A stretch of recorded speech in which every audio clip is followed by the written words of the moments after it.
বিরিয়ানি মশলার জন্য প্রয়োজন লবঙ্গ আন্দাজ 20-25টা, এলাচ 10-12টা, দারচিনি 5-6 ইঞ্চি মতো, জায়ফল 1টা, জয়িত্রী 6-7 গ্রাম, গোলমরিচ 6-7 গ্রাম, শামরিচ 10 গ্রাম, সাজিরা 5-6 গ্রাম। সমস্ত ইনগ্রেডিয়েন্ট গুলো শুকনো ফ্রাই প্যানে গরম করে গুঁড়ো করে নিতে হবে।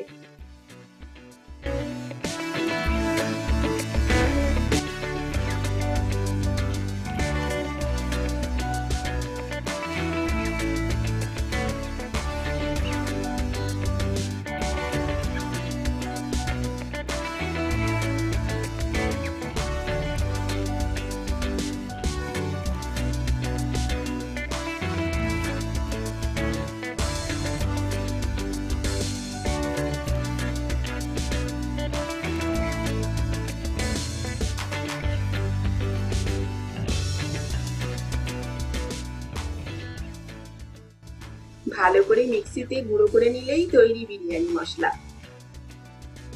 মশলাটা এয়ারটাইট কন্টেনারে রেখে দিন, প্রয়োজন মতো ব্যবহার করুন। এই মশলা থেকেই আমি বিরিয়ানিতে ব্যবহার করেছি, তাই কতটা লাগবে তা আন্দাজ করতে দেখুন চিকেন বিরিয়ানির ভিডিওটা, লিংক ডেসক্রিপশনে দেওয়া আছে। ভালো থাকবেন।